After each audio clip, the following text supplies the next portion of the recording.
हरे राम राम राम हरे हरे, हरे कृष्ण कृष्ण कृष्ण हरे हरे, हरे राम राम राम हरे हरे, हरे कृष्ण कृष्ण कृष्ण हरे हरे, हरे राम राम हरे हरे, हरे कृष्ण कृष्ण कृष्ण हरे हरे, हरे राम हरे कृष्ण कृष्ण कृष्ण हरे हरे, हरे राम राम हरे हरे, हरे कृष्ण कृष्ण कृष्ण हरे हरे, हरे राम राम हरे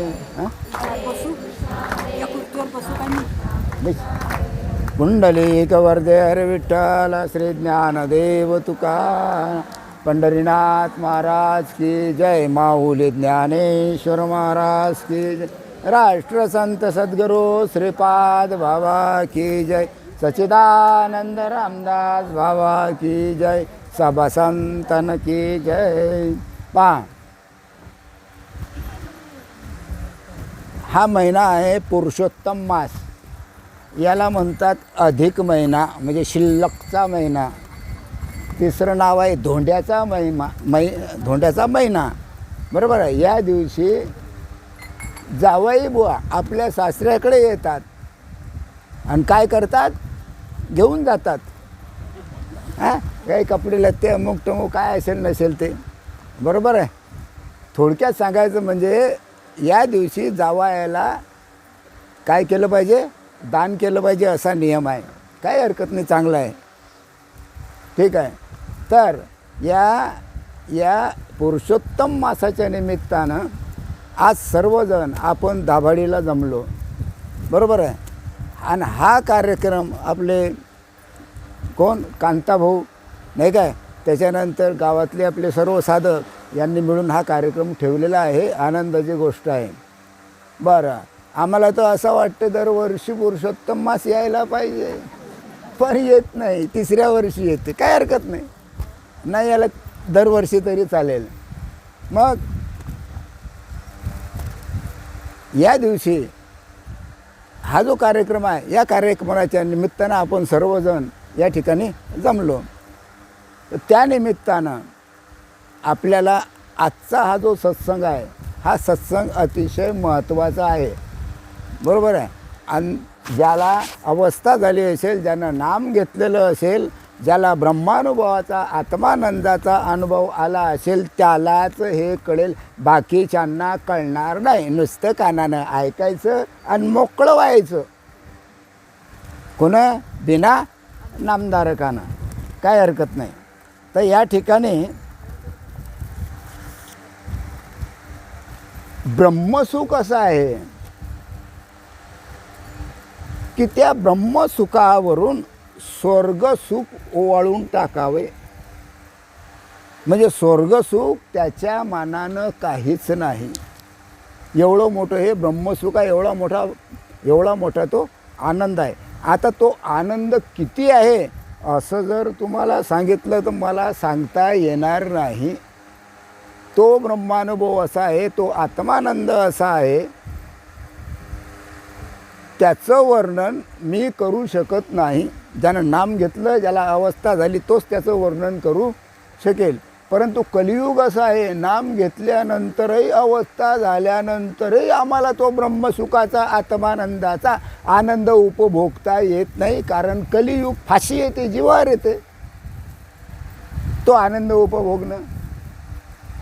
बरोबर आहे का नाही. वास्तविकता हा चान्स आहे, पुन्हा चान्स मिळणार नाही. हा चान्स आहे तो आनंद उपभोगण्याचा. एकदा प्रपोज झाल्यानंतर तो आनंद नाही, तो आनंद आपल्याला काय करायचा आहे, जिरवायचा आहे. बरोबर आहे. म्हणून अवस्था ज्यांना नाम मिळालं त्यांनी अवस्था करून घ्यायची.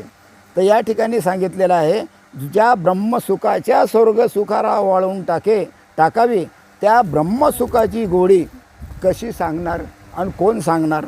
हां, अरे ज्या अवस्थेमध्ये अंतःकरण लीन होते, का जन्माला यावं लागते, वासनेच्या संगे जन्म घ्यावा लागे. सर्वच जण म्हणतात वासनेच्या संगे जन्म घ्यावं लागेल, तिचं झाले अंगे हरिरूप. अरे ते हरिरूप कर आणि चालला बोंबलत वासनेच्या संगे जन्म घ्या, कोणी सांगते देतं. मग ती वासना हरिरूप कशी करता येईल याचा विचार कर ना. याच्याकरता संताजवळ जा ना. मग संताजवळ गेल्यानंतर वासना हरिरूप झाली काय, हा महत्त्वाचा प्रश्न आहे. नुसतं म्हणून चालेल काय, वासनेच्या संगे. बरोबर आहे, वासना म्हणजे कर्म. जन्मांतरीचं अनंत जन्माचं कर्म आमच्या पाठीशी आहे आणि त्या कर्माचं जे ओझं आहे, हे ओझं उतरवण्याकरता फक्त एकच आहे, ते भगवंताचं नाम. अनंत जन्मीचं कर्म आहे. काहीही केलं तरी हे कर्म फिटत नाही, ही वासना नाहीशी होत नाही, गॅरंटी. कोणताही साधूला बोला माझ्याकडे नाही जात, नामाशिवाय नाही. आणि म्हणून नामाचं महत्त्व संतांनी गायलेलं आहे. निवृत्तीनाथ, ज्ञानेश्वर माऊली, एकनाथ महाराज. आपण हरिपाठ म्हणतो की नाही, काय आहे त्यात, नाम आहे की नाव आहे, नाम आहे की नाव आहे. मग आम्ही काय घेतो, देवाचं नाव घेतो. नाम घेतो काय नाही, कारण नाम माहीतच नाही. नाव हे जन्म झाल्यानंतर, सगुण रूपात आल्यानंतर नाव घेतले जाते. आणि नाम हे असं आहे, ते अनादी आहे. अनादी म्हणजे किती कल्प झाले, बरोबर आहे, किती प्रलय झाले, किती महाप्रलय झाले, तरी हे नाम जसंच्या तसंच आहे आणि जसंच्या तसंच राहणार आहे. लक्षात ठेवा, त्याच्यामध्ये कधीही कमी जास्त होणार नाही. आणि म्हणून तुम्हाला सांगितलं की बाबा रे, कोपऱ्यात बसू नका, समोर बसा, मस्त गप्पा सुरू आहे. बरोबर आहे की नाही, आहे की नाही. कोपऱ्यात गप्पा याच्याकरता अंधारात नका बसू, उजेड्यात बसा. त्या भगवंताचा उजेड तुमच्या थोबाळ्यावर पडू द्या. बरोबर आहे. चालला गप्पा, 5 मिनिट बी झाले नाही मला प्रवचनाला. खोटं असेल तर विचारते बाहेर कोपऱ्यातले, या काय फायदा येऊन, कशाला येता, येऊ नका, घरीच बसा. म्हणजे आमचं एवढं बोलणं वायफळ गेलं. काय सांगितलं आहे, वासनेच्या संगे जन्म घ्या. अरे आमची वासना शिल्लक होती म्हणून आम्ही इथं जन्माला आलो. लक्षात घ्या, तुम्ही आम्ही आपण का आलो, हे जग का निर्माण झालं, वासनेच्या संगे. पण ही वासना हरिरूप कशी करायची हे मात्र कोणी जाणत नाही. मग वासना हरिरूप झाली की नाही, कसं जाणायचं, पुन्हा संतांनं गॅरंटी दिली. वासना हरिरूप झाली की नाही हे जाणायचं कसं, संतांनं पुन्हा गॅरंटी दिली. हरिरूप झाले जाणीव हरपले आणि मी तू पण गेले. मग हरिरूप जो होते त्याला या देहाची जाणीव राहत नाही. या देहाची जाणीव त्याला राहत नाही. हा देह आहे हेही त्याला समजत नाही. या देहाला कोणी नवरा बायको अमुक टमुक संसार आहे, पोरसोर आहे, घरदार आहे, हे जग आहे, अरे हेच त्याला समजत नाही. कारण त्याला देहाची जाणीव असते. त्याचं मन त्या भगवंताच्या स्वरूपाशी एकरूप झालेलं असते, म्हणून त्याला देहाची जाणीव नसते. हां, हरिरूप झाले जाणीव हरपले. मग तिथं मी आणि तू कोण आलो, हो, मी तू पण गेले. काय कठीण गोष्ट आहे का हे, किती सोपी गोष्ट आहे. हां, मग ज्या अवस्थेमध्ये अंतःकरण लीन झाल्याने, बरोबर आहे, हा अनुभव आहे की नाही प्रत्येकाला. नाम घेतल्यानंतर पहिलीच अवस्था पहा अशी आहे की आपलं अंतःकरण, आपलं मन त्या भगवंताच्या स्वरूपाशी एकरूप होऊन जाते, लीन होते. त्याला देहाची सुद्धा आठवण राहत नाही. मग तुम्ही हमेशा बसतच राहिले तर काय होईल, तो जो आनंद आहे हा आनंद आपले सर्व इंद्रिय उपभोगतील. डोळे उपभोगतील, हां ऐकून घ्या, डोळे उपभोगतील, डोळ्यातून अश्रू येतील, संपूर्ण रोमारोमामध्ये तो आनंद होईल आणि त्याच्या अंगावर बरोबर काटे येतील.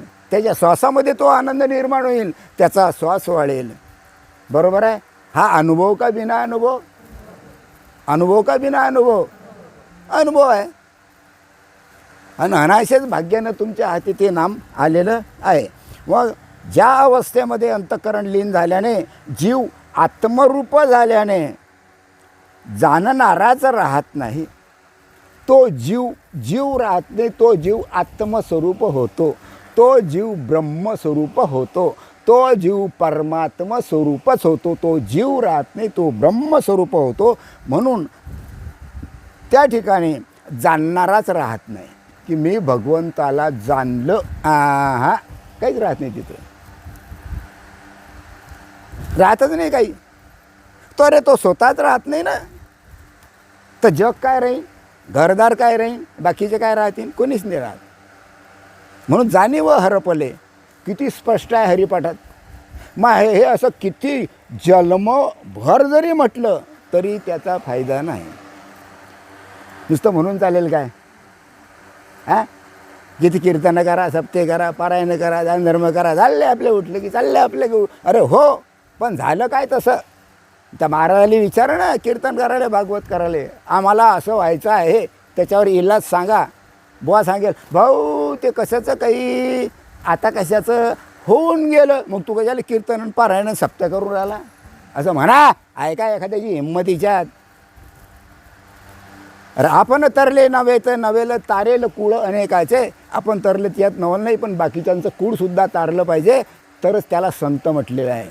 आणि ते कार्य तुमच्यावर सोपवलेलं आहे, आणि ते कार्य आपल्याला करायचं आहे. आणि त्याच्याकरता आपण इथं आलो पुरुषोत्तम मासाच्या निमित्तानं. बरोबर आहे. मग काय होते, जीव हा आत्मस्वरूप झाल्याने जाणणाराच शिल्लक राहत नाही, त्यामुळे जाणणेच राहत नाही. बरोबर आहे. कर्मेंद्रिय स्वस्थ झाल्याने वाणी बंद पडते. कर्मेंद्रिय, डोळे, नाक, कान, वाणी बंद पडून जाते. तुम्हाला बोला म्हटलं तर बोललं जात नाही, बोलल्या जाईल. कंठ काय येतो, कंठ दाटून येतो, बोलल्या जात नाही. हा अनुभव प्रत्यक्ष येतो. मी म्हणून राहिलो काय? अरे मी म्हणून राहिलो काय? ज्ञानेश्वर माऊलीच्या 400 वर्ष अगोदर हा ग्रंथ विवेक सिंधू मुकुंदराजांनी लिहिलेला आहे. माहिती, ज्ञानेश्वर महाराज आणि मुकुंदराज दोन्ही कसे आहेत, एक रूपच आहे. मग त्यांनी स्पष्ट लिहून ठेवलं. हरिपाठात माऊलीच्या स्पष्ट आहे. हां, मग हा अनुभव प्रत्यक्ष येतो. हां, त्यालाच हे बोलणे समजते. ज्याला हा अनुभव आलेला असेल त्यालाच माझं बोलणं समजेल. नाही तर म्हणते जाय द्या, आला बुवा, बघ केली एक तास, चला झालं काम. त्याच्याकरता परमार्थ नाही, अनुभवाकरता परमार्थ आहे. जगामध्ये जो परमार्थ सुरू आहे हा अनुभवाकरता नाही. नुसतं ऐकत राहा, डोळ्यानं पाहत राहा आणि जास्तीत जास्त खात राहा, बस झाला परमार्थ. त्याच्याकरता परमार्थ नाही. हां, इतरांना केवळ आश्चर्यचकित होण्याखेरीज काही समजत नाही. बाकीच्याला फक्त आश्चर्य वाटते. अरे तुम्हाला ही अवस्था झाली, बाकीचे भामट्यासारखे नुसते पाहतात, नुसते पाहता. तुम्हाला जर अवस्था झाली, तुमच्या ठिकाणी जर अष्टसात्विक भाव निर्माण झाले, तर बाकीचे नुसते तुमच्याकडे पाहता आश्चर्यचकित होईल. अरे अरे असं काय झालं, अरे असं काय झाले. आणि बुवान कीर्तनकार काय म्हणतात, अंगात आलं काहीतरी, या बुवाच्या जवळ जादू आहे. हा बुवा कोणाच्या तरी अंगात आणते म्हणतात की नाही लोक कीर्तनकार. हां, कारण त्याला माहीतच नाही ना. आश्चर्य वाटते त्याला की हे काय बुवा असं आहे, आम्ही तर कधी पाहिलंच नाही. बंदी जिंदगी गेली आमची कीर्तनं करून आणि पारायणं करून सप्ते करून, असं तर आम्हाला कधी झालंच नाही. आणि हा बुवा आला आणि लागे अंगात आणतो लोकांच्या. कोणी काही म्हणतो, कोणी काही म्हणतो, कोणी काही म्हणतो, पण बुवालाच कळत नाही. तर तिथं सामान्य माणसाची चूक नाही. सामान्य माणसं हे अज्ञानी आहे, बिचारांना कळत नाही, आणि त्यांना कळण्याकरता संत आहे. तुका म्हणे किल्ल्या संता हाती दिल्या. तुकाराम महाराज काय म्हणतात, किल्ल्या संताजवळ दिल्या. भगवंत तुमच्या जीवाचा उद्धार करणार नाही, तो रिकामचोट नाही. भगवंत परमात्मा एकाही जीवाचा भगवंतानं आतापर्यंत उद्धार केला नाही, एकाही जीवाचा नाही. लक्षात घ्या. कोणी म्हणत असेल केला माझ्या समोराना, एकाही जीवाचा उद्धार भगवंत करणं. भगवंतानं तुमचा उद्धार करायचा आहे ना बाबा रे, मी रिकामा नाही. तुमच्या जीवाचा उद्धार करायचा संताकडे जा. आणि म्हणून नामदेवाला कुठं पाठवलं बोला ना, विठ्ठल समोर होता की नाही सगुण रूपात, कुठं पाठवलं? साध्या साध्या गोष्टी आहे, पण टोकऱ्यातच बसत नाही. कारण आमचं टोकर ठिकाणावर नाही ना, कसं बसीन? हां, बसतच नाही. म्हणून तुका म्हणे किल्ल्या संता हाती दिल्या. भगवंतानं सांगितलं की बाबा रे, उद्धार करण्याला मी रिकामा नाही, मी उद्धार करू शकत नाही. उद्धार करायचा असेल तर संताकडे जा. संतांनी जर म्हटलं देवा भगवंता या जीवाचा उद्धार करे, ताबडतोब उद्धार करतो मी, ताबडतोब. एका क्षणाचाही उशीर नाही लावत. मग ते वृक्ष असो, वेली असो, ढोर असो, पशुपक्षी असो, संताच्या मुखातून शब्द निघाला की भगवंता या जीवाचा उद्धार करे, ताबडतोब करतो तो. एवढी पावर संतात आहे.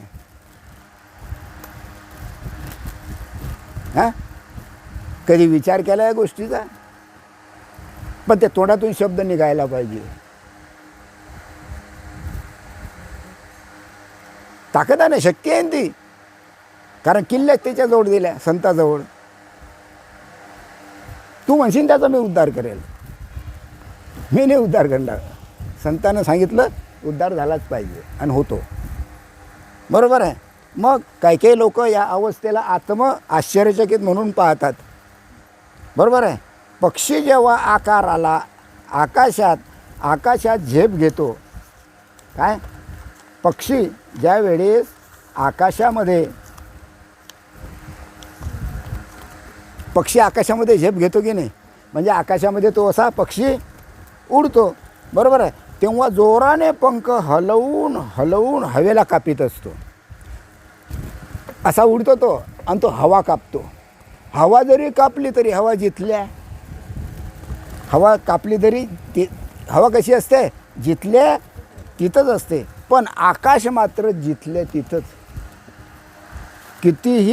कितीही हवेनं पंख हलवले पक्षानं तरीसुद्धा आकाशाला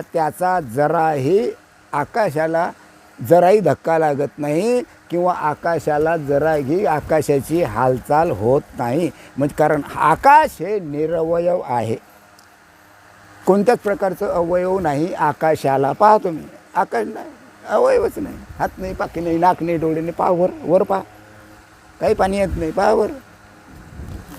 बरोबर आहे. कसं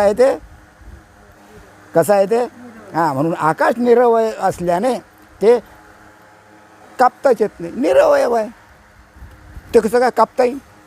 पक्षी कापू शकेल का आकाशाला? कारण तिथपर्यंत पोहोचूच शकत नाही तो. हां, आणि त्या व्यवहारामुळे आत्म्यावर कोणताच परिणाम होत नाही. म्हणून आत्म्यावर कोणताच परिणाम होत नाही. किंबहुना काही व्यवहार होत आहे याची त्याला भानही राहत नाही. असाच आत्मा आहे. आत्मा फक्त तुमच्या आतच नाही तर संपूर्ण ब्रह्मांडामध्ये तो आत्मा ओतप्रोत भरलेला आहे. पोकळीतही आहे, तुमच्या आतही आहे, बाहेरही पोकळीतही आहे. अमेरिकेत जा, युक्रेनमध्ये जा, रूसमध्ये जा, हां, रशियामध्ये जा, आपल्या काय म्हणतात त्याला अमेरिकेत जा, इस्रायलमध्ये जा किंवा इराणमध्ये जा, कुठंही जा, तो आत्मा ओतप्रोत भरलेला आहे आणि तोच तुमच्या आत आहे. एवढं मोठं आत्म्याचं स्वरूप आहे. हां, मग कारण त्या आत्म्यामध्ये व्यवहारच होत नाही. व्यवहार तुम्ही करता, लक्षात घ्या. डोळ्यानं तुम्ही पाहता, बरोबर आहे, हातानं काम करता, कानानं ऐकता, इथं येता जाता, संसार करता, अमुक करता, आहे का नाही? तुम्ही इंद्रियाद्वारे व्यवहार करता, पण इंद्रिय म्हणजे आत्मा नाही. आत्मा आणि इंद्रिय अलग आहे. आत्म्याचा आणि इंद्रियाचा काहीही संबंध, आत्म्याचा आणि देहाचा काहीही संबंध नाही. कारण हा जो राजयोग आहे किंवा हा जो भक्तियोग आहे किंवा ही जी शक्तिपात क्रिया आहे, हां हां, ही शक्तिपात क्रिया त्या अवधूताला म्हणजे त्या शिष्याला प्राप्त झाली, दत्ताला प्राप्त झाली. कोणती शिक्षा? शक्तिपाताची अवस्था प्राप्त झाली. म्हणजे काय झालं? पारंपरिक अनुग्रहाचा त्याला लाभ झाला. पारंपरिक अनुभव, परंपरा पाहिजे त्याला, साधूची परंपरा पाहिजे त्याला, संताची परंपरा पाहिजे त्याला, गुरु परंपरा पाहिजे, तरच त्याचा फायदा होईल. हे तरच त्याचा फायदा, नाही तर फायदा होणार नाही. आहे का तुमच्या पाठीची गुरु परंपरा? तुमच्या जीवाचा उद्धार नाही ना, सट्टक जन्म घेत बैस, मरद बैस, काही घेणं नाही आम्हाला. गुरु परंपरा, संतांची परंपरा, आपली परंपरा आहे. मुख्य महाविष्णू चैतन्याचे मूळ आणि संप्रदाय फळं तिथून आपली परंपरा आहे. स्वतः भगवान शिवानं पहिला शक्तिपात महाविष्णूवर केला, पहिला शक्तिपात. आणि तिथून जे सुरुवात झाली, ओम हंस ब्रह्मा आत्री दत्तात्रय नारायण लक्ष्मण बलवीन सकानंद शांतामाई बंडोबा खेरोबा आणि आमचे श्रीपाद बाबा, श्रीपाद बाबाचे आम्ही आणि आमचे तुम्ही. याला गुरु परंपरा म्हणतात, याला संत परंपरा म्हणतात. मग संत परंपरेनुसार चालत आलेलं नाम हे काय करते? जीवाचा उद्धार करते. बरोबर आहे. वास्तविक ह्या ज्या गोष्टी आहे ह्या मनातीत आहे. मनातीत म्हणजे मनाच्या पलीकडे आहे. मनसा वचना अगोचर न चले बुद्धीची मेर, ऐशी निर्विकार निज वस्तू. मनसा वचना अगोचर, तो मनाच्या पलीकडे आहे. बरोबर आहे. वचना म्हणजे तो शब्दाच्या पलीकडे आहे. कोण? आत्मा, परमात्मा. कोणी आत्मा म्हणते, कोणी परमात्मा म्हणते, कधी भगवंत म्हणते, नाही काय? बरोबर आहे. हां, मनसा वचना अगोचर न कळे बुद्धीची मेर. बुद्धीसुद्धा तिथपर्यंत पोचू शकत नाही. आणि जे सुरू आहे आमचं हे सर्व यानंच सुरू आहे. बाकीचं अशी ती निर्विकार वस्तू आहे, निर्गुण निर्विकार वस्तू आहे, अशी ती अव्यक्त वस्तू आहे. बरोबर आहे. म्हणून हे वाचका, तू सूक्ष्म बुद्धीचा असल्याने त्याचा विचार तू जरूर केला पाहिजे. तू सूक्ष्म बुद्धीचा आहे, तुझी बुद्धी कशी आहे? सूक्ष्म आहे. त्या सूक्ष्म बुद्धीनं तू विचार कर. जर नाही विचार केला ना, तुला आत्मस्वरूपाची प्राप्ती होणार नाही, भेट होणार नाही. मग आत्मानुभूतीची जणू सखी असलेली, काय? आत्मानुभूतीची सखी. सखी म्हणजे मैत्रीण. काय? अरे समजून राहिलं काय? हां, आत्मानुभूतीची जणू सखी असलेली तुर्यावस्था. आत्म्याचा अनुभव आला की मैत्रीण कोण होते? तुर्या होते. तुर्यावस्था ही आत्मानुभूतीची मैत्रीण आहे. म्हणजे तुर्यावस्था आणि आत्मानुभूती, आत्म्याचा अनुभव दोन्ही कसे आहेत? एकच आहे. मग नंतर आत्मानुभूतीची जणू सखी असलेली जी तुर्यावस्था, ती ज्याची त्याला प्राप्त झाली. नाम दिल्यानंतर प्रत्येकाला ती अवस्था काय झाली? प्राप्त झाली. इथं कोणाला प्राप्त झाली? सर्वांना. म्हणजे तुम्ही कोणत्या अवस्थेमध्ये होते? तुर्यावस्थेत. त्याच्या पलीकडे गेले. जसं निंबाची लिंबोळी निंबाची निंबोळी एकच. ऐकून राहिलं काय? निंबाची निंबोळी, कडुलिंब असते ना, त्याची लिंबोळी एकच. बरोबर आहे. हां,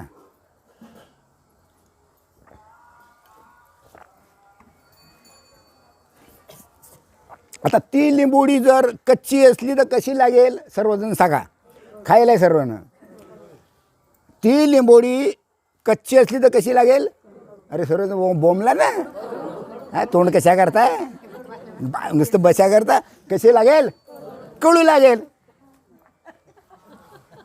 निंबोळी ही कच्ची असल्यानंतर कळू लागेल, आणि तीच जर पिकली तर कशी लागेल, बोला बोला, गळ लागेल. म्हणजे कच्ची लिंबोळी म्हणजे तुर्या, आणि पिकलेली लिंबोळी म्हणजे उन्मनी अवस्था. दोन्हीही निंबोळ्या एकच. मग मग मग तुर्या अवस्थेतून उन्मनी अवस्थेत जायला किती वेळ लागला हो? अरे बोला, किती लागला? काहीच नाही. डँग टँग टँग, सिनेमा खलास. समजून राहिलं का?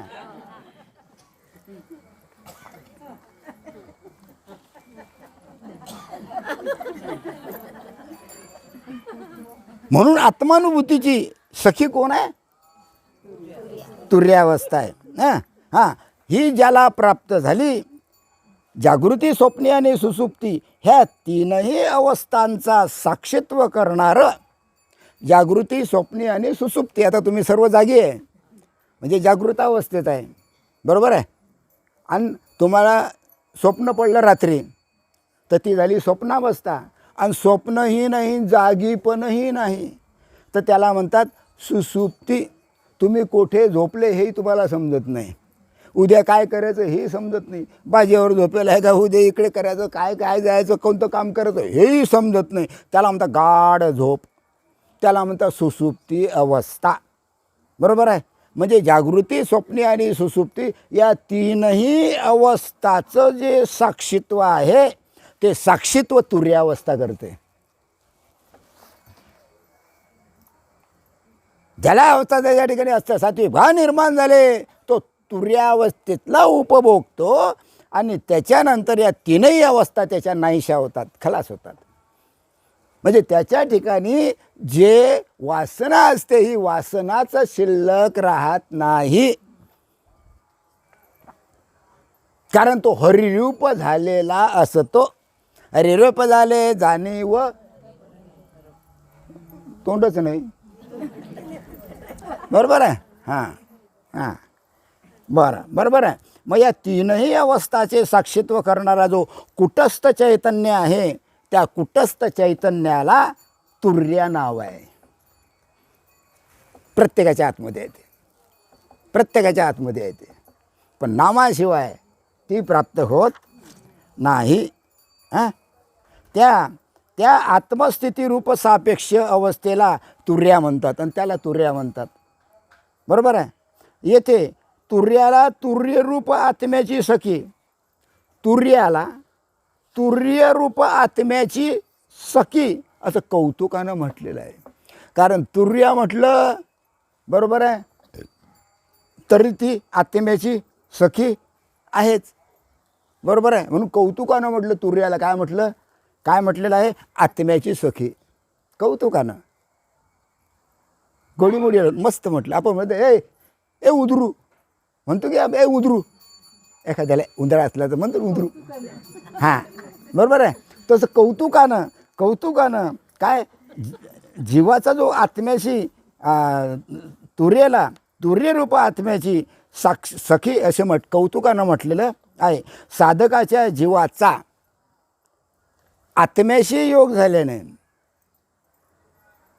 ज्याला आत्मस्वरूपाची प्राप्ती झाली नाही, ते सर्व जीव, ते सर्व जीव जगातले फिरत बसा, मुंबईमध्ये बसा, हैदराबादमध्ये बसा, अमेरिकेत जा, कुठेही जा, बरोबर आहे. जीवाचा आत्म्याशी योग झालेला नसला तर तो जीव. जीव म्हटलं वासना आली, वासना म्हटलं जन्ममरण आले, जन्ममरण म्हटलं सुखदुःख आलं, भोगावंच लागेल, टळत नाही. ते काय खिर्रापत आहे काय? घ्या घ्या का, ओ जमणे का नाही, जे पाहिजे तेच पाहिजे, दुसरं चालत नाही. मग साधकाच्या जीवाच्या आत्म्याशी योग झाल्याने त्याला योगीराज म्हटले. मग जो जीव आहे, हा जीव, या जीवाचा आत्म्याशी संयोग झाला. पहिले तुम्ही काय होते, सर्वजण जीव होते. अरे नाम घ्यायच्या अगोदर काय होते, तुम्ही जीवच होते. मग तुमचा संयोग कोणाशी झाला? आत्म्याशी झाला. म्हणून तुम्ही सर्व योगीराज आहात. इथं बसलेले सर्व योगीराज आहात. ज्यानं नाम घेतलं ते योगीराज, आणि ज्यानं नाम घेतलं नाही तर यंटमराज. काय काय म्हणता, कोणताही राज. हां. मग करावी तातडी परमार्थाची, म्हणून तातडीचं परमार्थ करा. अरे हे जीवन आपल्या हाती नाही, मरण आपल्या हाती नाही. काय करायचं ते आत्ताच करा. कल नाही, कल करना सो आज नाही इज बखत निकल जाएगा श्वास तो करेगा कब. काय करायचं ते आत्ताच घ्या, आत्ताच करा. करू जाऊ टाईम आहे, अजून काय ते दिवस झाले. आपलं मरण तर लय लांब आहे, फोत्र्या तोंडाचे. हो, कोण सांगलं मरण लांब आहे तुमचं. हां, एका क्षणात ठचका लागता बरोबर खालात, ठोकर लागता बरोबर पुंडलिकावर दे. अरे आत्ता तो तसा आवाज याला, कुठे गेला गंडारा, मेला. काही आहे विचार, काही आहे विचार, काहीच विचार नाही. मग विचार करा. अरे विचार करण्याकरता हा मनुष्यदेव भगवंतानं आपल्याला दिलेला आहे, बरोबर आहे. मग आत्म्याशी योग झाल्याने त्यालाही योगीराज म्हटले आहे. हा योग झाल्यानंतर त्याला लगेच देवभान प्राप्त झाले. हा योग झाल्यानंतर आत्मानुभूती आल्यानंतर त्याला देवभान प्राप्त झालं, म्हणजे तो देवभानावर आला. गुरुनं त्याला देहभानावर आणलं की बाबा रे, आता तुला आत्मानुभूतीचा अनुभव आला, आता तुझा संसार बरा आणि तू भलं करत राह संसार जोपर्यंत आहे तोपर्यंत. का असं म्हटलं काय कोण की संसार सोडा, म्हटलं काय? हां, सर्व संतांनी संसार केला, तसाच संसार आम्हालाही करायचा आहे. पण आळस फक्त सत्संगात यायचा आहे, हे महत्त्वाचं आहे. मात्र चुकलं काय? चुकलं का काही? पहा बा, मग समजत नाही, मी येडा माणूस आहे बरं. हां, मग लगेच देहभान प्राप्त झाले. त्याचे समाधीतून उत्थान झाले. काय? त्याचं समाधीतून उत्थान झालं म्हणजे तो देहभानावर आला. त्याला देहाचं भानच राहिलं नाही. अरे बाबा उठ, ए बाबा उठ, बाबा उठ, बाबा देहभानावर रे. किती टाईमपर्यंत आनंद बघतो, चाल ये बस झाला आता चाल. मग तो देहभानावर आला, बरोबर आहे. म्हणजे त्याचं समाधीतून उत्थान झालं. मग तुम्हाला प्रत्येकाला समाधी लागली की नाही? बोला बोला. मग समाधीतून तुमचं उत्थान झालं की नाही? म्हणजे तुम्ही देवभानावर आले की नाही? अनुभव का बिना अनुभव? कारण तर बलाचीच कडीन बलाचाच भात खाऊन या कोण तृप्त झाला का? हो, कसा भात आहे? चांगला आहे. कशी कढी आहे? चांगली. अरे बा खा ना, खाल्ल्यावर कळेल ना. नुसतं बोलूनच चालेल काय? बलाचीच कडीन बलाचाच भात खाणं नाही, काही नाही. काय कठीण आहे बा. हां, डोळे पूर्णपणे उघडले. डोळे पूर्णपणे उघडले. कोण? त्या साधकानं, नामधारकानं डोळे पूर्णपणे उघडले. तू उघडले की नाही डोळे? हां, तुम्ही डोळे उघडले की नाही? हां, म्हणजे ते देवभानावर आले. पहा स्वतः आपल्याला हा अनुभव आला आणि आपण इकडे तिकडे भटकतो. लाज वाटायला पाहिजे आपल्याला. हां, अनुभव येऊन सुद्धा. मग डोळे पूर्णपणे उघडले त्या शिष्यानं. हां, अंतःकरण जागे झाले म्हणजे तो देवभानावर आला, म्हणजे मन ठिकाणावर त्याचं आलं. ज्ञानेंद्रियाचा त्यांच्या विषयाचे भान होऊ लागले. मग त्याला समजायला लागलं की बाबा रे, हे माझे डोळे, हे माझे कान, हे माझे हात, कारण तो आता देवभानावर आला. पण त्याला आलेल्या आत्मानुभूतीला त्यामुळे धक्का लागला नाही. त्याला जी आत्मभूती आली, आत्माचा अनुभव आला, त्याला मात्र धक्का लागला नाही, कारण तो आत्मानुभव जसाच्या तसाच होता. जरी देवभानावर आला तरी तो आत्मानुभव त्याला आतून आनंद देत होता. म्हणजे तीनही अवस्थेच्या पलीकडे तो गेला. बरोबर आहे.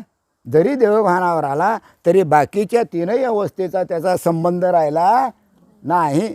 फक्त दाटमोटू संसार करायचा म्हणजे करायचा, कुठपर्यंत?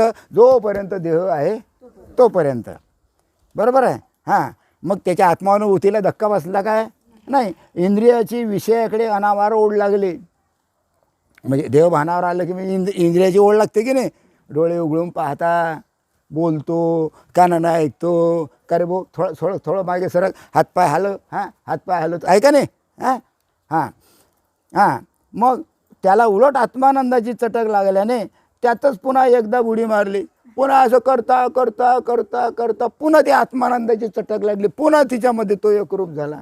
म्हणजे ती चटक काही सोडायचं काम नाही. मग त्याला म्हणू बाबा आता बस कर रे बाबा, किती आनंद उपभोगतो, बस कर हे बाई, बस करून चालले. एका बाईला नाम दिल्यानंतर अवस्था झाली, दिले जागं केलं आणि मी सांगायला लागलो वा असं अनुभव कसा आहे ज्ञानेश्वरीत काय आहे भाग. अहो सांगता सांगतात सुरू चटक लागली ना आत्मानुभवाची. काय लागली ती. हां त्या परमात्मा स्वरूपाची त्या आनंदाची त्याला चटक लागली आणि पुन्हा समाधीचा अनुभव घ्यायला लागला. हा खोटं का खरं. मग बुवाकडे गेल्यावर हे समजेन काय, महाराजाकडे हे करे गेल्यावर समजेन काय. सप्तपारायण करणारा हा विषय तुम्हाला समजून सांगेल काय. हा गोष्ट सांगेल बुवा.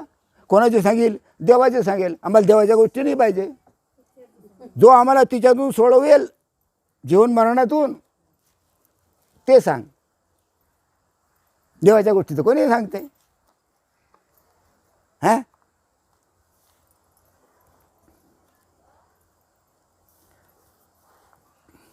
पहा एक वेळ, एवढा वेळ त्या आत्मसुखाच्या अनुभवात गेल्यानंतर त्या शिष्याला पूर्ण जाग आली. बरोबर आहे, आली जाग. तुम्हाला जाग येते की नाही. हां म्हणजे तुमचा अनुभव आणि इथं संतांचा अनुभव एक आहे का अलग अलग आहे हे पाहायचं आहे.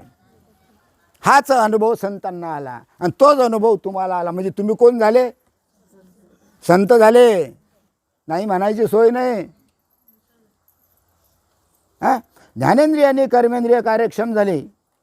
त्या सुखातून अजून पूर्ण बाहेर न आल्याने अळखळत तो त्यांना गुरूंना म्हणायला लागला. अळखळत बोलला जात नाही. त्याचा कंठ दाटून आला. त्या तोंडातून शब्द निघत नव्हता आणि मोठ्या मुश्किलनं मग त्यानं स्वतःला सावरलं, देवभानावर आला आणि मग गुरुला विनवायला लागला. गुरुच्या पुढे हात जोडले. कोण, त्या शिष्यानं. त्याचा आत्मानंदाच्या भरात तो आसनावरून उठला. इतका आनंद झाला त्याला. पहा अनुभव का बिना अनुभव, आत्मस्वरूपाचा त्याला इतका आनंद झाला की तो त्या आसनावरून उठला. त्याने श्री गुरुला प्रदक्षिणा घातली. बरोबर आहे. आणि वारंवार तो त्याच्या चरणावर मस्तक ठेवू लागला. कोणाच्या, गुरुच्या. मग हा अनुभव का बिना अनुभव. आता आम्ही तुम्हाला म्हणतो काय तिथून या, पायावर पडा, डोकं फोडा, असं आहे काय. अरे ते आत्मानुभव असते.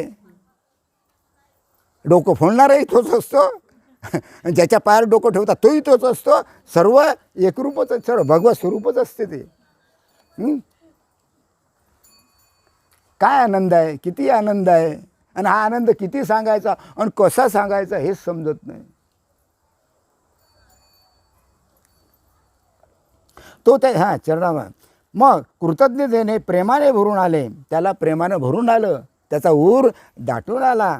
त्याने दोन्ही हात जोडले व त्याच अवस्थेत तो आत्मानुभव संपन्न शिष्य हात जोडले आणि तो त्याला जो आत्मानुभव आला होता तो शिष्य बोलू लागला. कोणाला, गुरुला. काय म्हणायला लागला, पहा. हे गुरुदेवा, बरोबर आहे, आत्मरूप नाथाला विसरल्याने अनाथ झालेल्याला तू आकार दिला. मी अनाथ होतो, मला कोणीच नव्हतं. हे माय बा भाऊ बहीण अमुक टमुक संसार समाज अमुक टमुक हे हे हे हे कोणीच नाही मला. मी अनाथ आहे. पण तुम्ही मला काय केलं.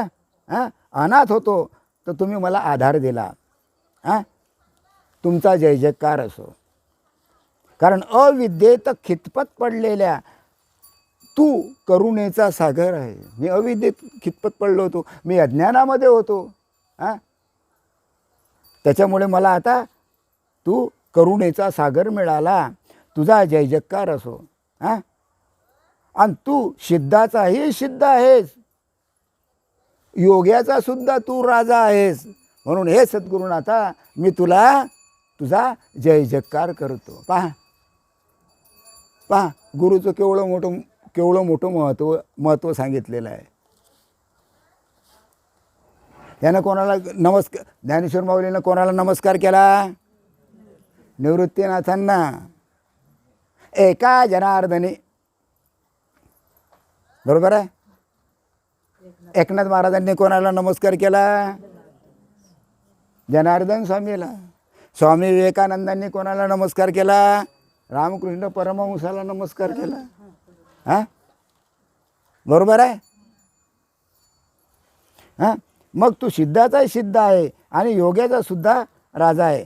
कारण याच्या माया ही अनादी असल्याने, माया ही अनादी आहे, पहिलेही होतीच, आताही आहे आणि पुढे राहील. माया ही अनादी आहे. जेवढं भगवंताचं स्वरूप आहे तेवढंच मायेचं स्वरूप आहे. पण प्रश्न काय होऊन राहिला?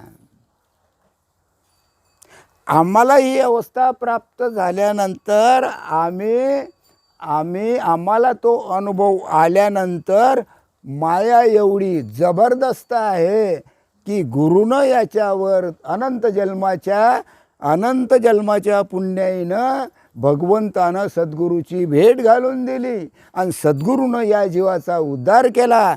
पण ही पठ्ठी बसेल आहे. मी याला पुन्हा सारखंच करेल, माझ्यामध्ये गुंतवेल, जाऊच देणार नाही. कोण म्हणते? माया म्हणते. आणि कित्येक साधक आहे ते सोडून गेले की नाही? सोडून तिथपर्यंत पोचून सुद्धा मायेनं आपल्याकडे खेचलं. नको जाऊ. हां, तिथं अहंकार, तिथं मीपणा, मोठेपणा, नाही काय, हां, आळवा आला. मायेनं झडप घातली आणि गेले दुसरीकडेच. एवढं कळून सुद्धा, एवढा अनुभव येऊन सुद्धा आता त्यांची गती काय होईल याचा विचार तुम्ही करा. आम्ही तर काही विचार करत नाही, कारण आम्हाला डोकंच नाही. याचा विचार तुम्ही करा.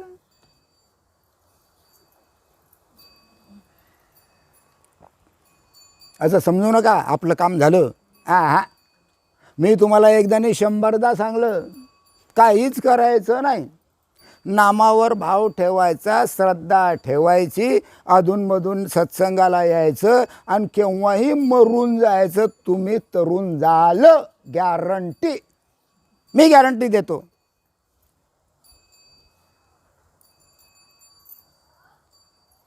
बरोबर आहे.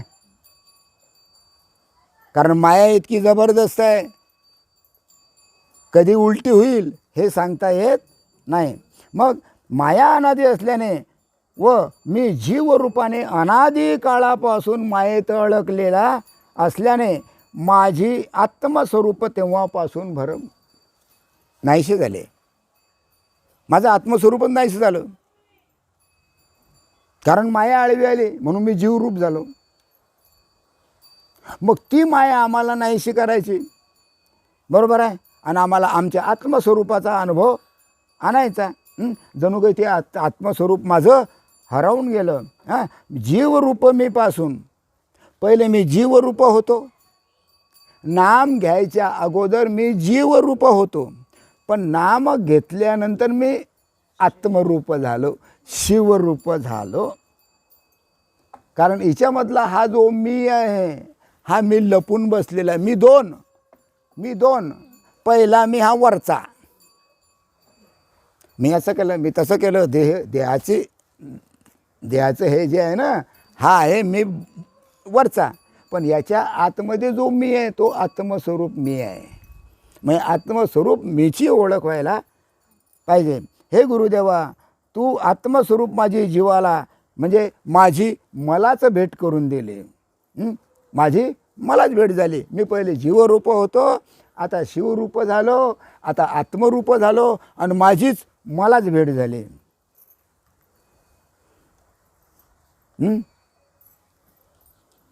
तू पूर्ण कृपा दृष्टीने मला आत्मबोध घडविण्याकरता अनुग्रह दिला.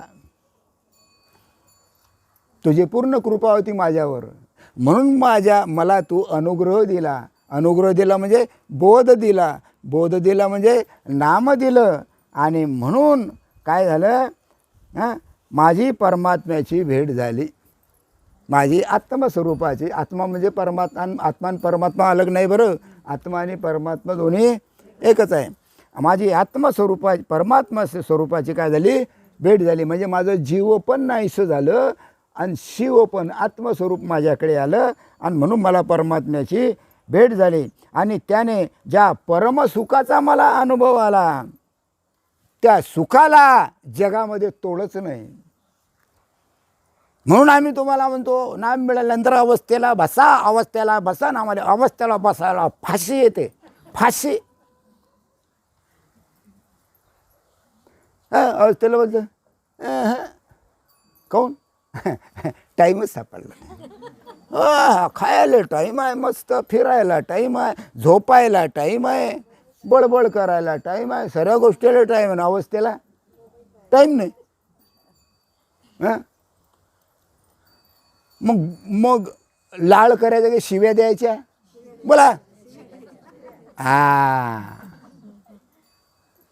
हसू नका. जे आहे ते बोलतो, खरं बोलतो. आपण खोटं बोलतच नाही. खोटं बोलणं माहीत नाही आपल्याला. मग त्या सुखाचा मला अनुभव आला. त्या सुखाला या जगात तोड नाही, तर तसे दुसरे सुखच नाही. हे उदाहरण दे गुरुदेवा. तुझ्या या उपकारातून उतराई होण्यासाठी एवढे मोठे उपकार केले की मी उतराई कसं काय करू, म्हणजे मी तुझे उपकार फेडतील. अरे माझं सर्वस्व अर्पण केलं, घरदार शेतीबाडी सर्वही अर्पण केलं, तरी तुझे उपकार फिटवू शकत नाही. काय करू म्हणजे उतराई होईल.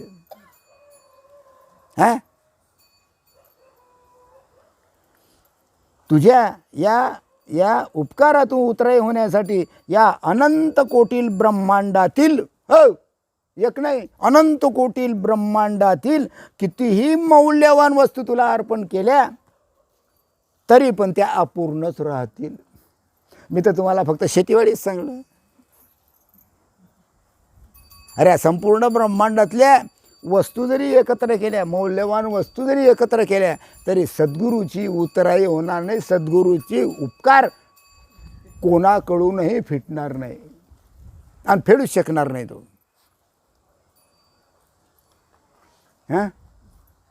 माझे शब्द आहे, शास्त्र सांगते. शास्त्र चेतन वस्तूच्या अनुभवाच्या मोबदल्यात जड वस्तूच्या दानाचा काय, चेतन वस्तू आहे, ती चेतन वस्तू आहे. आत्मा चेतन आहे आणि तुम्ही वस्तू देता जड, पैसा जड, साडी जड, नाही का, आणखी काय काय देता जड. अरे तुम्ही कितीही दिलं तरी त्याचा काय उपयोग. पण एक आदर म्हणून तो गुरु स्वीकारतात, कारण त्यात काय असते, प्रेम असते, प्रेम. म्हणून गुरुला ते ब्रह्मांडापेक्षाही मौल्यवान वाटते. एवढीशी वस्तू 1 रुपया जरी दिला ब्रह्मांड, कारण त्यात प्रेम असते. नाही तर तसं जर पाहिलं तर ब्रह्मांडातली कोणतीही वस्तू दिली मग मौल्यवान तरी गुरुची उतराई होऊ शकत नाही.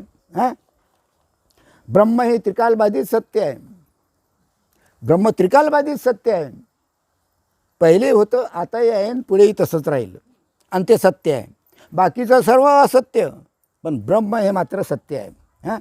त्याला कोणत्याच प्रकारचा काल परिच्छेद नाही. आणि जड वस्तू कितीही मौल्यवान असली तरी कालमानानं ती नष्ट होते. सोनं कसं आहे, मौल्यवान वस्तू आहे, पण ते कालमानानं नष्ट होईलच. आज दा उद्या 100 वर्षानं, 1000 वर्षानं, 10,000 वर्ष ते नष्ट होईलच. होईल की नाही नष्ट. हां, म्हणून अशा वस्तू अर्पण करून आत्मानुभूतीच्या देण्यातून त्याने उतराई होऊ शकत नाही. हे जड वस्तू देऊन काय उतराई होईल गुरुची? बरोबर आहे. कल्पना करा, कल्पना करा म्हणजे विचार करा की एका उदार व्यक्तीने दुसऱ्याला कल्पवृक्ष भेट म्हणून दिला. एक उदार व्यक्ती आहे, त्यानं दुसऱ्याला कल्पवृक्ष दिला. कल्पवृक्ष म्हणजे तुम्ही जे मनात कल्पना करसान ते मिळते. बरोबर आहे. त्या भेटीची परतफेड आरशात पडलेल्या रत्नहाराने प्रतिबिंबित होईल काय? आरशात पडलेल्या प्रतिबिंबित होईल काय उपकार केल्यानं? बरोबर आहे. असे प्रतिबिंबित देणारा, त्याने कल्पवृक्षाच्या भेटीची परतफेड करू पाहणारा अळानी मूर्ख उपकारातून उत्तीर्ण होईल काय? अरे आरशातलं रत्नहार कसा? खोटा की खरा? तसंच गुरुले दिल्यासारखं आहे. पण त्यात प्रेम असतात म्हणून गुरु काय करतात? ते स्वीकारतात. आदर आहे, प्रेम आहे म्हणून स्वीकारतात. हे उदाहरण आहे बरं. हां हां, चिंतामणी मिळेल्याच्या मोबदल्यात फुटकी काच देऊन त्या उपकाराची परतफेड होईल काय? हां, मग मी उपकाराची परतफेड करीन अशी अहंकाराची दृष्टी ज्याच्या जवळ आहे ती कोणत्या चतुराईने श्री गुरुच्या उपकाराची उतराई होईल? होणारच नाही. कोणाही मोठ्या शहाणाला तसे करता येणार नाही.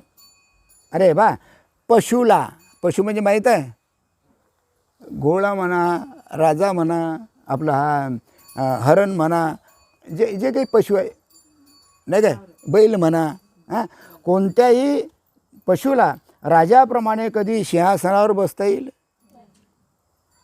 बैलाला कधी सिंहासनावर बसवलं? घोड्याला कधी सिंहासनावर बसवलं नाही? एखाद्या बसवलं काय? हां, भिकाराला कधी सम्राटाची पदवी दिली? भिकारी आहे, भीक मागून राहिला आणि त्याला राज्यगादीवर बसवलं जाईल? हां, खरं की खोटं? हां, ह्या गोष्टी अतिशय कठीण आहे, असं होऊ शकत नाही. तेवढंच जीवाला आत्मपद लाभणे अवघड आहे. जो जीव आहे त्या जीवाला आत्मपद मिळणं अतिशय कठीण आहे. आणि भाग्यानं तुम्हाला ते आत्मपद मिळालं. पहिले तुम्ही जीव होते नाम घ्यायच्या अगोदर, मग तुम्ही शिवस्वरूप झाले, आत्मस्वरूप झाले. बरोबर आहे. हां, परंतु श्री गुरु ही सुद्धा किमया करून दाखवतात. पण गुरु ही सुद्धा काय करतात? किमया करतात. हां, ज्याला श्री गुरूंनी कृतार्थ करून ऋणी केले आहे, म्हणजे त्याच्यावर उपकार केले आहे, त्याने जर भक्तिभावाने, ऐकून घ्या, गुरुनं उपकार केले आपल्यावर, मग भक्तिभावाने तन मन धन अर्पण करून श्री गुरुची सेवा केली नाही. वास्तव काय? तन म्हणजे शरीर, मन आणि धन म्हणजे पैसा. एखाद्यानं जर तन मन धनानं गुरुची सेवा केली नाही तर तो अधोगतीला जातो.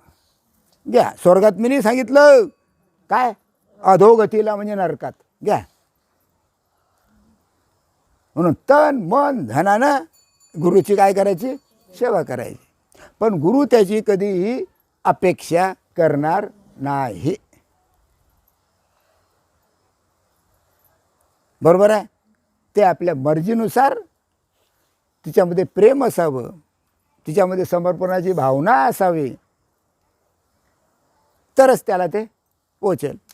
नाही तर जगातल्या कोणतीही तन्मन धन कधी किती अर्पण केलं तुम्ही जगातलं, तरी तरी तरी सुद्धा गुरुची सेवा केली नाही तन्मन धनानं, तो अधोगतीला जाईल, म्हणजे नरकात जाईल, स्वर्गात बी नाही जाणार. पा एवढं मोठं प्राप्त होऊन सुद्धा, बरोबर आहे, प्रत्यक्ष ईश्वराला सुद्धा, ईश्वर सुद्धा त्याला वाचवू शकणार नाही. अधोगतीला गेला ना, भगवंतसुद्धा वाचवू शकणार. मी पहिलेच सांगितलं तुम्हाला, भगवंत काहीच करू शकत नाही. भगवंतसुद्धा त्याला वाचवू शकत नाही. भगवंत हे बाबा माझं काही नाही, तुला सर्व मिळालं, तू गुरुला अर्पण केलं नाही, बरोबर आहे, हां मी काहीच करू शकत नाही, जा अधोगतीला. ईश्वरसुद्धा त्या ठिकाणी काहीच करू शकत नाही. इतर फुटकळ सामुग्रीने, हे कोणती सामुग्री आहे? फुटकळ, चिल्लर. इतर फुटकळ सामुग्रीने जे गुरु सेवा करतात ते जणू श्री गुरुची फसवणूकच करतात. काय करतात? फसवणूक करतात. काय दिलं? तन दिलं, मन दिलं, पैसा दिला, अमुक दिलं, टमुक दिलं. गुरुची काय झाली? ती फसवणूक झाली. बरोबर आहे. यथार्थ विचार करून असता तन मन धन सेवेबरोबरच त्यांनी दिलेल्या साधन मार्गाचे अनुष्ठान करणे ही त्याला सर्वात जास्त प्रिय आहे. त्यांनी जो रस्ता दाखवला त्या रस्त्यानं जाणं हे सर्वात मोठं सद्गुरूला प्रिय आहे. मग तन्मन धन नाही अर्पण केलं तरी चालेल, पण अर्पण जरी केलं तरीसुद्धा ते सद्गुरू काय करतात? तिच्यामध्ये समर्पणाची भावना असल्यामुळे सद्गुरू ते काय करतात? प्रेमानं स्वीकारतात. वास्तवात त्याचीसुद्धा जरूरत नाही. हां, मग त्यांना सर्वात जास्त प्रिय असणारी सेवा आहे, बरोबर आहे, कोणता? तुम्ही दिलेला साधन मार्ग. तुम्ही जे साधनं दिले ते साधन आखरीपर्यंत त्यांनी चालवायचं, सर्वात जास्त सेवा आहे ती. कारण तन मन धनाची सेवासुद्धा माईक आहे. तन झालं, मन झालं, धन झालं, अरे माईकच आहे, सर्व माईकच आहे.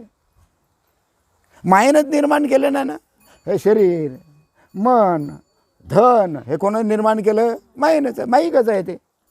हां, साधने सेवासुद्धा जर तत्वता माईक आहे, मग हे जे साधनं जर माईक जसं माईक आहे, तर मग बाकीच्या सेवाईचं काय फाळ?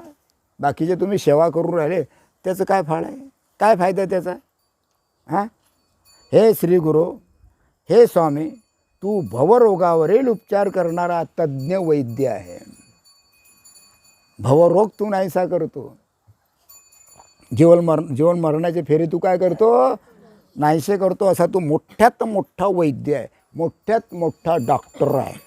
MBBS नाही, MD नाही, DM नाही, मोठा, त्याच्यापेक्षा मोठा असं तू कोण आहे? हां, वैद्य आहे, तज्ज्ञ वैद्य आहे. त्याला मी आताच त्याचा मी प्रत्यक्ष आत्ताच अनुभव घेतलेला आहे आणि तो अनुभव तुम्ही घेतला आहे. आता वैद्य जर चांगला असला, बरोबर आहे, बरोबर पद्धतशीर औषधी देईन, तुमचा रोग नाहीसा होईल. आता डॉक्टरलाच काही आलं नाही, काही टोचत बसता आणि काही गोळ्या देत बसल्या तर गुण येईल का? हो, हां, मग इथं डॉक्टर कसं पाहिजे? तज्ज्ञ पाहिजे. हां, मग असे डॉक्टर आम्हासारखे येडे, हां, कीर्तन करा, पारायण करा, भागवत, हां, असे डॉक्टर आहे. घ्या, करा, घ्या देवाचं नाव, घ्या देवाचं नाव, चाल द्या.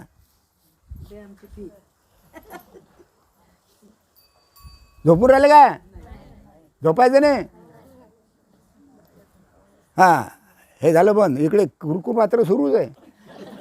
एक बाई 10 जणायला घेऊन बसते, एक बाई 10 बायाला घेऊन बसते. हा मोठा गंध्या सवय आहे आपल्या ह्याच्यात आहे. अजून मी कुरकुर सुरूच आहे, काही ना काही असं असं असं चालूच आहे. काही जरूरत नाही. ऐकून राहिलं ना, सर्व ऐकून राहिले की नाही, मग काही जरूरत नाही असं करायची.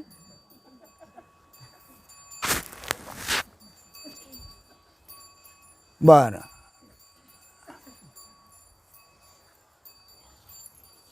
पहा,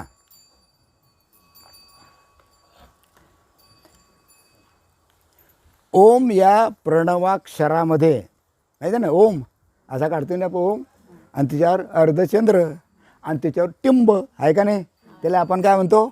ओम. ओम या प्रणवाक्षरामध्ये अशा आकाराची अर्धमातृका, वर कशी असते? अर्धमातृका असते. ती अर्धमातृका म्हणजे माया. बरोबर आहे, बरोबर आहे. हां, आणि तिच्यावर जे टिंब असते आहे का नाही, वर असते की नाही टिंब, हां ती आकृती, त्यातील अर्धमात्रा ही जीवसूचक आहे. अर्धमात्रा असते ना अशी, ते जीवसूचक आहे. मग मनुष्य फक्त अर्धमात्रेपर्यंतच जातो. जग कुठपर्यंत सुरू आहे? अर्धमात्रेपर्यंत. म्हणजे सर्व कोण आहे? जीवच आहे. पण ते टिंबापर्यंत जात नाही. टिंब ठेवल्याशिवाय ओम म्हणता येत नाही. मग तिच्यावर जे अर्धचंद्र आहे, हे काय आहे? हे काय आहे? हां, हे कोणतं सूचक आहे? जीवसूचक आहे. अर्धचंद्र जीवसूचक आहे. आणि तिच्यावर जे टिंब आहे, हे टिंब आत्मसूचक आहे.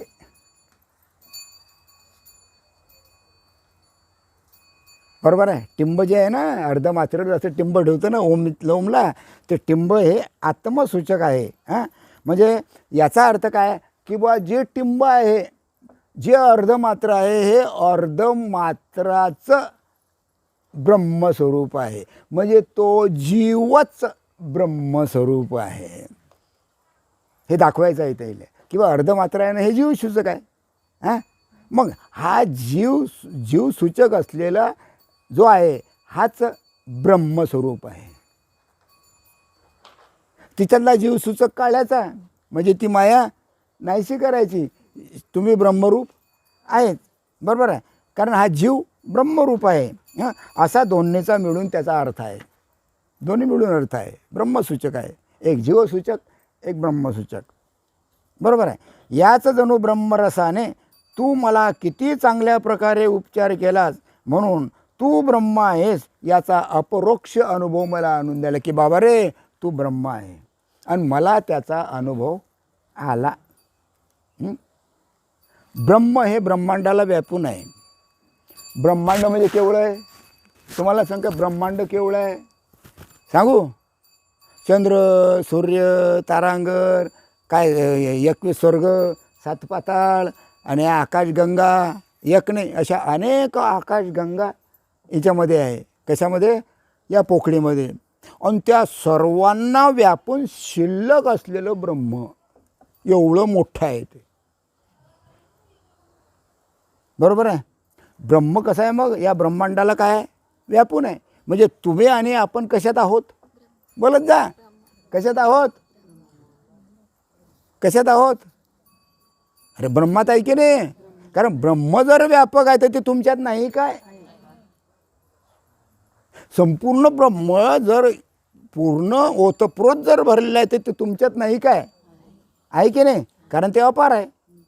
हां, आणि तेच ब्रह्म, या ब्रह्माला, ब्रह्म हे ब्रह्मांडाला व्यापून असलेलं जे ब्रह्म आहे, ते ब्रह्म मी आहे. मी आहे. कोण सांगते? ते मी आहे.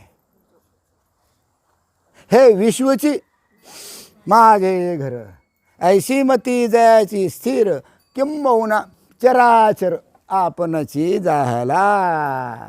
आमचा प्रबोध सांगते. कळून राहिलं का शब्द? हां, ते मी आहे. चराचरामध्ये व्याप्त असणारा परमात्मा माझं स्वरूप आहे. मीच परमात्मा स्वरूप आहे. हां हां, असा मला अनुभव आल्याने मी सुद्धा तेवढाच व्यापक आहे. तुकाराम महाराज का म्हणतात, अनुरेणू हुनी थो कळा. आणि तुका कशा एवढा कसा असा. म्हणून म्हणतो, अरे अवस्थेला बसा, अवस्थेला बसा. आम्हाला अवस्थेला बसायची फाशी येते. येते कुठं? शेवटी येते कुठं? तिथंच. आम्ही मार कुठं खातो? तिथंच. मग मार खाणं बंद करा आता.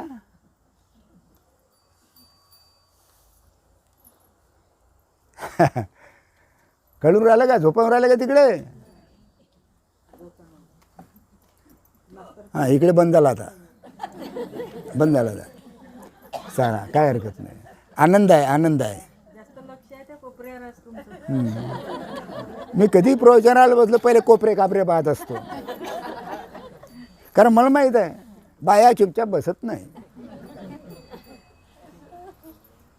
4 जणी जवळजवळ बसल्या, भलताच गोड लागते चिवळा.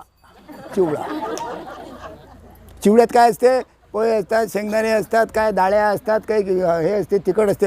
बाबा बाबा किती चिवळा गोड लागते. कोणीकडे गेलं तर जिकडे पासा तिकडे चिवळा चवदार. हां, चिवडा बंद झाला पाहिजे, पण चटक त्याच्याशिवाय गोड लागत नाही. बाकीचे गोड लागते काय, शेव गोड लागते काय, त्या शेवात काय करतो तू, चिवडा टाकतो, आता चवदार लागलं, चिवडा आलाच, जाऊ द्या. हां, पा गेले का झोपा. कोण्या साधूने, बरोबर आहे, आपल्या योगबळाने एखाद्याचं मरण चुकवलं आहे ना. मोठे मोठे साधू आहे, दऱ्याखोऱ्यात जाऊन बसणारे, बरोबर आहे. मेलेला मनुष्य जिवंत करतात, पक्ष्याप्रमाणे आकाशामध्ये उडतात, पाण्यावरून चालतात, रिद्धी सिद्धी, बरोबर आहे. पण आमच्या माऊलीनं कधीच त्याला किंमत दिली नाही. रिद्धी सिद्धी निधी अवघीचा उपाधी, आणि तो उद्या परमानंदी सिद्धी लावे पिशे, कोण होतं या पुशे नेले राजहंस. अरे एवढ्या मोठं सर्व आमच्या माऊलीनं खोडून टाकलं, सर्व खोडून टाकलं. पण अजूनही दऱ्याखोऱ्यामध्ये मोठमोठ्या डोंगर कफारीमध्ये भगवंताच्या प्राप्तीकरता प्रयत्न करणारे ऋषीमुनी अजूनही आहेत. परंतु हे मात्र जे तुम्हाला मिळालं ते मात्र त्यांना मिळालेलं नाही, हे दुर्दैवाची गोष्ट आहे, बरोबर आहे. समजा तो साधू प्रसन्न झाला एखाद्या मनुष्यावर. कोण्या साधूने आपल्या योगबळाने जर एखाद्याचे मरण चुकवले, तर त्या एका मरणातून जे सोडवलेले असते त्या ऋणातून उतराई होता येत नाही.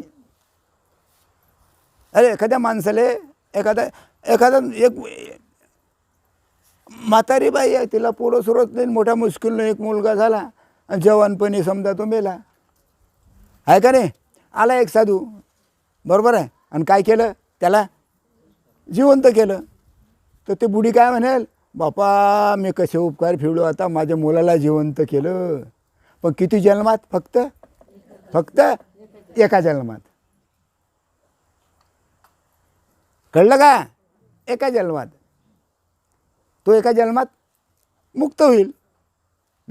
पहा उदाहरण दिलं, कोणा एका साधूने आपल्या योगबळाने जर एखाद्याचे मरण चुकवले, तर त्याला एका मरणातून जर सोडविलेले असते तर त्या ऋणातून उतराई त्याला होता येत नाही. म्हणजे एवढा उपकार केले त्या साधूने त्या मेलेल्या मनुष्याला जिवंत झाल्या त्या बुडीवर.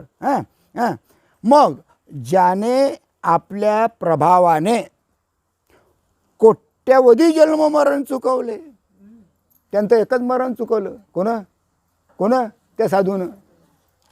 पण ज्या सद्गुरूने आपल्या प्रभावाने कोट्यावधी जन्म मरण चुकवणे, म्हणजे पुन्हा जन्माला यायचं कामच ठेवलं नाही. म्हणजे कोट्यावधी जन्म मरण तुमचे चुकले, पुन्हा जन्माला यायचं.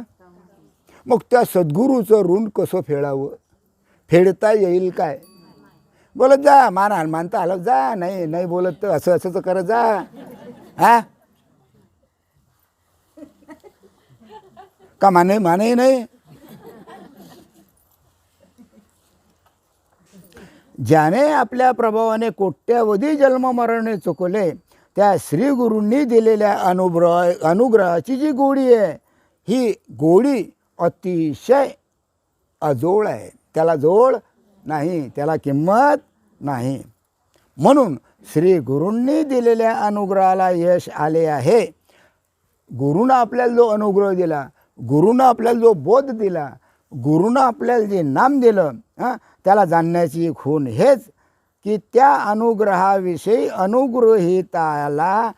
अनुग्रहिताच्या ठिकाणी वाढते प्रेम वाढू लागते, प्रेम वाढतं वाढू लागते. अनुग्रह दिला, बरोबर आहे, तुम्ही अनुग्रहित आहे, तुम्हाला नाम मिळालं, तुमच्यावर अनुग्रह झाला. मग तुमच्या ठिकाणी असलेलं जे प्रेम आहे हे कसं पाहिजे, हो कसं पाहिजे, वाढतं पाहिजे, कमी नाही व्हायला पाहिजे, सुख सुख घडोघडी संत चरण रज लागता सहज वासनेची बीज जळू नये, मग रामनामी उपजे आवडी, आणि सुख घडोघडी वाढो लागे. मग कंठी प्रेम दाटे, नैनी नीर लोटे, हृदय प्रगटे. तुकाराम महाराजाचा अभंग आहे बुवा. मी माझ्या मनांत कधी बोलतच नाही. हां बरोबर आहे. मग त्याच्या ठिकाणी काय होते, दिवसेदिवस ते प्रेम वाढत जाते. त्याला राहून राहून राहून राहून त्या क्षणाची मोठ्या उत्कंठतेनं आवड निर्माण होते. आता लौकिक लाभासाठी, अरे संसाराच्या लाभासाठी मंत्र सांगणारे पहा ना तुम्ही, यूट्यूब पहा, यूट्यूब असं करा म्हणजे तुमचं तस्स होईल. पहा, उशेखाली लवंग ठेवा तुम्ही श्रीमंत व्हाल, हा मंत्र इतकं जपा तुम्हाला देव भेटेल.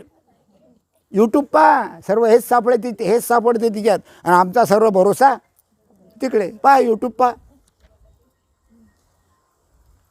आणि आपले प्रवचन यूट्यूबवर येतात की नाही, सर्वजण पहा.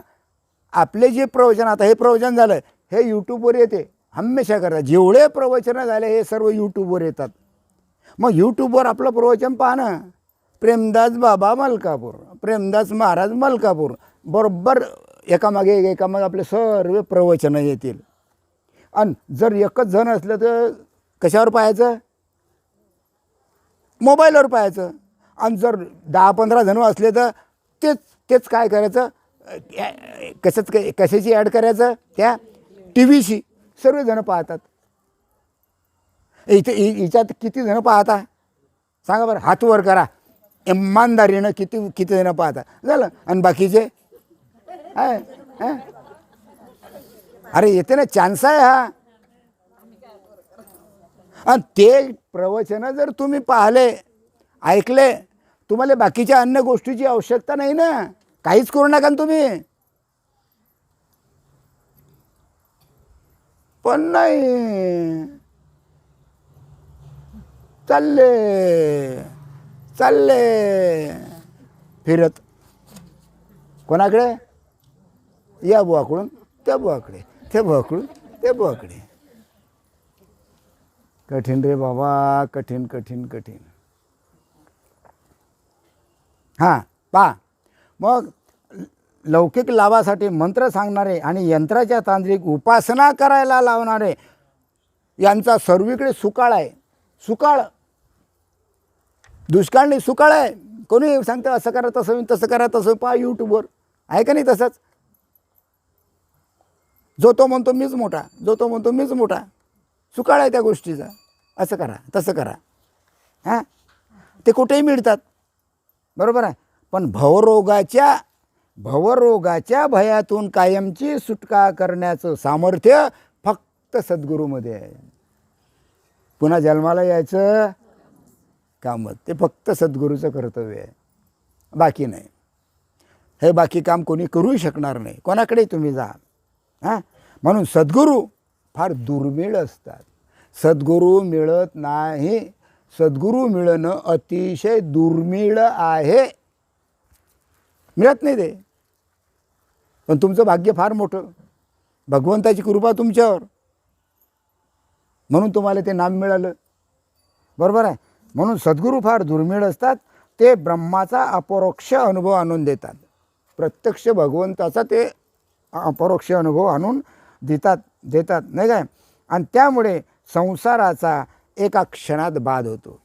तुमचा जो संसार आहे या संसाराचा बाध होतो. संसारच शिल्लक राहत नाही. म्हणजे पुन्हा जन्माला यायचं. अरे पुन्हा जन्माला आले की संसार आहेच की नाही, बायको पोर सर पुन्हा जन्माला आले, पुन्हा आहेच पुन्हा आहेच पुन्हा आहेच. मग संसाराचा बाध होतो एका क्षणात.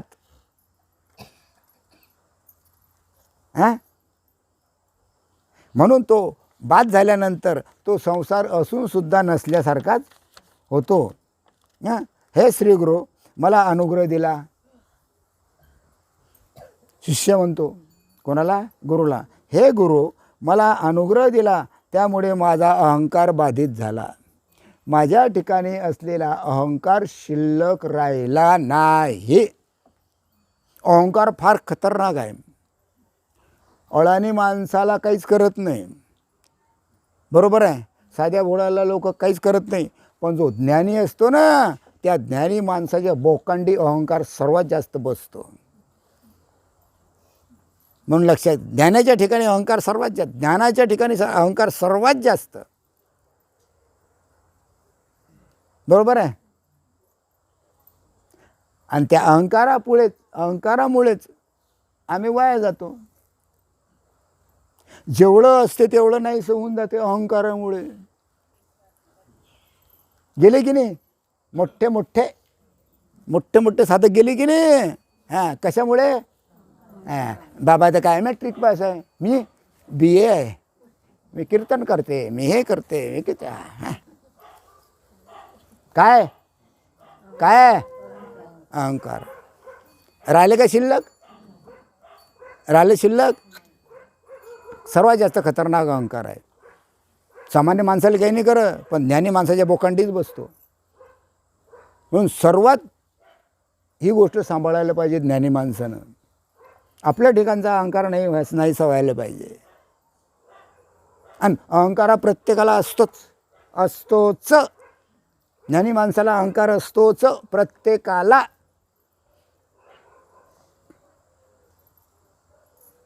बरोबर आहे. नसतो असं नाही, असतोच. पण तिच्यावर विचार पाहिजे. त्याला बरोबर समजते की माझ्या ठिकाणी अहंकार निर्माण झाला, त्याचं त्यालाच समजते. तो काय करतो? आपल्या विवेकाने त्या अहंकाराला बाजूला करतो.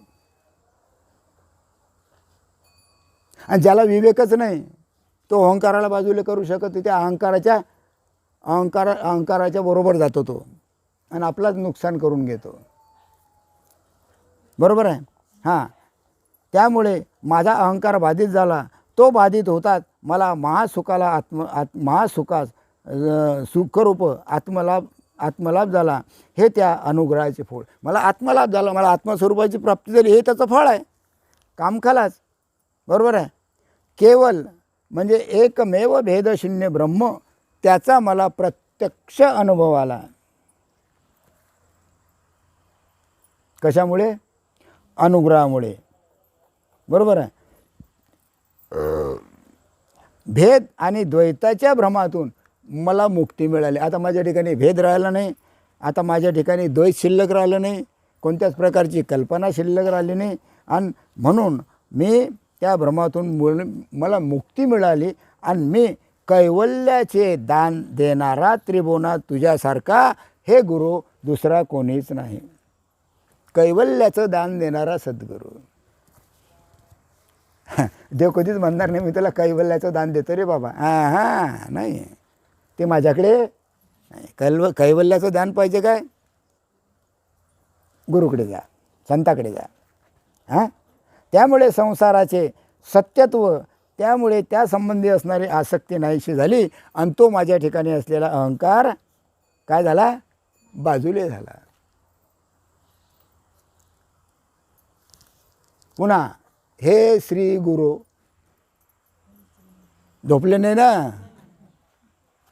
डुकल्या डोळे बंद केले की डुकल्या येतात बरं. डोळे बंद करायचे नाही, डोळे ताणून पाहायचं माझ्याकडे. हां हां, मोठे डोळे करून पाहायचं. मला राग नाही येणार. मोठे डोळे. हां, घरात भांडणं झाले की ते बाई कशी राग डोळे ताणून पाहते आहे का नाही. ते डोळे ताणून माझ्याकडे पहा, मला राग नाही येणार. हां हां हां हां, पण मी किती डोळे ताणून पाहिलेत, माझे डोळे मोठे होतच नाही. काय शिंत.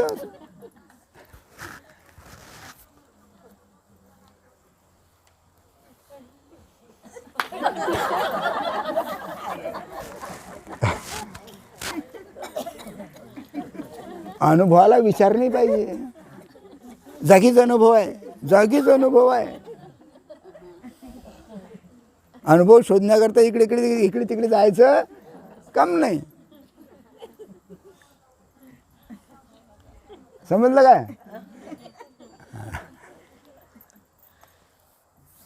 याच्याकरता मी लय भीतो.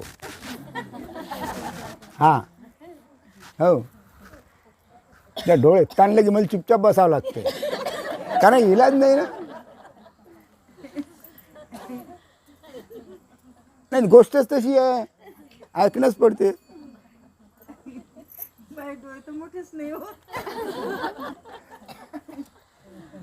मग शिष्य आपल्या सद्गुरूला म्हणतात की बा, हे श्री गुरु, आता माझी एक प्रार्थना आहे. मग शिष्यानं प्रार्थना केली गुरुच्या समोर. कोणती प्रार्थना केली? शक्तिपाताच्या सामर्थ्याने मला जो आत्मस्वरूपाचा अपरोक्ष अनुभव आला. तुम्ही माझ्यावर शक्तिपात केला, तुम्ही माझ्या ठिकाणी अष्टसात्विक भाव निर्माण केले, तुम्ही मला आत्मस्वरूपाची ओळख करून दिली. हा जो आत्मस्वरूपाचा अपरोक्ष अनुभव आणून दिला, म्हणजे प्रत्यक्ष अनुभव आणून दिला, तो तात्कालिक म्हणून अस्थिर आहे. तो तेवढ्यापुरताच आहे. मी त्या आनंदामध्ये जास्त टाईम राहू शकत मी. तात्कालिक आहे. अवस्था झाली, हां उठं बाई, बंद कर बाई, डोळे उघडते, आले देवभानावर. हा अनुभव कसा आहे? तात्कालिक आहे. तात्कालिक म्हणजे थोड्या टाईम पुरता आहे. तो आनंद कसा आहे? थोड्या टाईम पुरता आहे की नाही? अरे तुम्ही अवस्था करता, अवस्था झाल्यावर डोकर हात ते थापट मारल्यानंतर तुम्ही भानावर येता की नाही? मग हा अनुभव कसा झाला? तात्कालिक. म्हणजे कसा? थोडक्यात. मग प्रश्न हा आहे कोणाचा? शिष्याचा प्रश्न आहे. पुन्हा वाचून दाखवतो. हे गुरुदेवा, आता माझी एक प्रार्थना आहे की शक्तिपात म्हणजे अवस्था, शक्तिपाताच्या सामर्थ्याने मला जो आत्मस्वरूपाचा अपरोक्ष अनुभव आला, तो तात्कालीन व म्हणून अस्थिर आहे. तो तेवढ्यापुरता आहे आणि तो अस्थिर आहे. तो काही स्थिर नाही, तो काही टिकाऊ नाही आणि दृढ आणि अपरिवर्तनशील नाही. तो दृढ पाहिजे मला, अपरिवर्तनशील पाहिजे. त्याचं परिवर्तनच व्हायला नाही पाहिजे. तो दृढ पाहिजे म्हणजे कसा पाहिजे? पक्का पाहिजे आणि हमेशाकरता टिकणारा पाहिजे. त्या महासुखाचा मला अनुभव, अखंड अनुभव मिळेल असा मला तुम्ही उपाय सांगा. मग तो अनुभव रात्रंदिवस मला टिकायला पाहिजे. तो अनुभव जसाच्या तसा माझ्या ठिकाणी राहायला पाहिजे. म्हणून तो मला अनुभव आणून द्या. मग सद्गुरूनं त्याला पुन्हा काय दिला? तो अनुभव रात्रंदिवस तो केव्हाही घेऊ शकतो. त्याचं वर्णन मी काही आता करू अरे भाऊ 10 वाजले करू शकत. आणि किती वाजले? किती? 1 घंट्याच्या वर 23 मिनिट झाले. किती? 23 मिनिट, 1 घंट्याच्या वर. बरं पहा, तसा परमार्थाचा विषय मजेशीर आहे नाही काय? जो परमार्थात घुसला त्याला हे आवडतेच. मजेशीर विषय आहे तो. आज जो विषय झाला हा विषय मनपूर्वक लक्ष देऊन डबल आहे का टिबल आहे का म्हणजे तुम्हाला ते कळून येईल. बरोबर आहे? एवढंच नाही तर तुम्ही सर्वांनी तो अनुभव इतरांना सांगा. फक्त नाम नाही सांगायचं. बरोबर आहे? हां, नाम नाही सांगायचं. तो अनुभव इतरांना सांगा की बा असा असा अनुभव येते. अंगात येणे नाही, अनुभव येते. बरोबर आहे? मग आता हे केव्हा पक्क होईल नाही काय? मी तुम्हाला गुरुगीता लिहायला सांगितले. लिहिली काय? किती जणांनी गुरुगीता लिहिली? गुरुगीता किती जणांनी लिहिली? फक्त 4 आणि 5 जणांना. बाकीचे काय करू राहिले तुम्ही? हां, अरे गुरुगीता 3च अध्याय आहे आणि 218 श्लोक आहे. फक्त 20 रुपयाची वही आणली की 3च अध्याय लिहिल्या जाते. ती गुरुगीता तुम्ही वहीत लिहा. तिच्यामधले जे संस्कृत श्लोक आहे ना, संस्कृत श्लोक लिहायचे नाही. त्याचं जे मराठीत आहे ते मराठीत लिहा.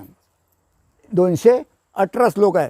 ते श्लोक 18 आहे, 218 आहे. ते श्लोक 3 अध्यायामध्ये आहे आणि तेवढे तुम्ही वही आणून ते लिहून काढा. आणि ते वही गुरुपौर्णिमेला आपल्या कुठं गाडेगाव मंदिरावर घेऊन या. त्या प्रत्येक वहीवर मी स्वतः माझी सही करेल. म्हणजे सही कशी करेल? सही करेल थोबाडाकडे पाहिजे, सही करेल थोबाडा, म्हणजे कोणं लिहून आणलं आणि कोणं नाही हे मला समजेल.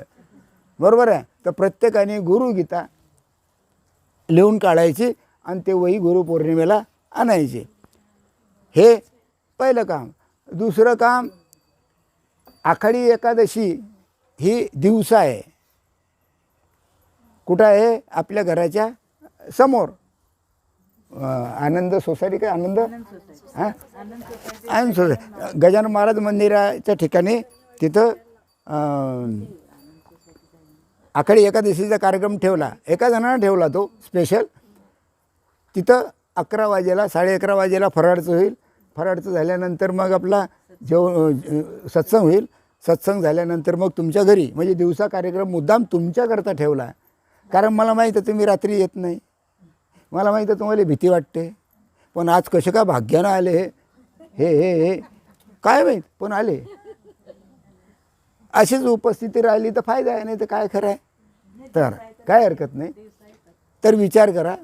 आणि आज माझं प्रवचन जे झालं, हे प्रवचन माझे सद्गुरू श्रीपाद बाबा यांचे चरणी मी अर्पण करतो आणि माझे 2 शब्द संपवतो. एवढे बोलून मी माझे 2 शब्द संपवतो. पुंडलिक वरदे हरी विठ्ठल, श्री ज्ञानदेव तुकाराम पंढरीनाथ महाराज की जय, माऊली ज्ञानेश्वर महाराज की जय, राष्ट्रसंत सद्गुरू श्रीपाद बाबा की जय, सच्चिदानंद रामदास बाबा की जय, सब संतन की जय.